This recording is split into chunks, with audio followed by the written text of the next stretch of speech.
পাটা সমান করেন। আমি মাটিতে সারি দেখেন কি মতন করে দেখায়, এটা কি এক জাত দেখেন, আমি দেখাই পাটা সমান করেন, হাতের বান্ডা ছাড়েন। টাকার নারীর কাছে লজ্জা করে গাইতো, আমি বেজির কাছে নামটা খুঁয়ে দিই, কান দেওয়া তুইলা তিনটা পাতা খাওয়াই দিন, খাইতে নামলে প্রস্তাবটা বন্ধ, একটু নিয়ে দোয়া করি। আইদিকে তোর রাগটা দেখা। এই আর আমি তুই কেমনে ধরস বেজি রে, সে 20 ভাই করে কোন দিয়ে। এই আর আমি এদিকে রাগ, বাবা রে বাবা, এই ধর মারিস না, এটার একটু বেজির দ্বারে দেই, কি কম দিমুনি কতখানা দিমু, আবার কেউ কই না মাইরা দেখান। এই এখানে খারাপ সাপুরিয়া ভাই, খেলা দেখে তো চইলা যাইবেন, বেজির গাছের কথা কইলেন, নামটা তো বললেন না ভাই। আমি 10-এর গোলাম, যদি অনুমতি দেন একটা সেকেন্ড আমি বেজির মুখের গাছের নামটা বলতে পারি। কথা বলেন, বলবো নি?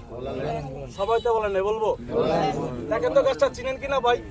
গাছটা রাস্তার পারে পাওয়া যায়, কাপড়ের বাড়ি হাতের ছোপেলে গাছটা বুঝা যায়, চিনেন? মাশাআল্লাহ, আল্লাহ মন দেখ, লজ্জাপতি তো ছোট বড় সবাই চিনে। লজ্জাপতির ভিতরে কি জাত নাই? 2-3টা বিয়ে করে রাগ হইনি, মেয়ে লোকে কামাই করে খাওয়ায়, নাম করে দিলাম।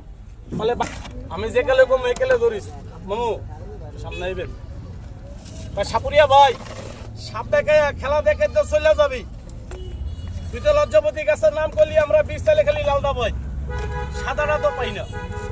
সত্যি কথা কেন, সাদা গাছটা কি সব জায়গায় পাওয়া যায়? হয়তো লোকের সাপ আছে,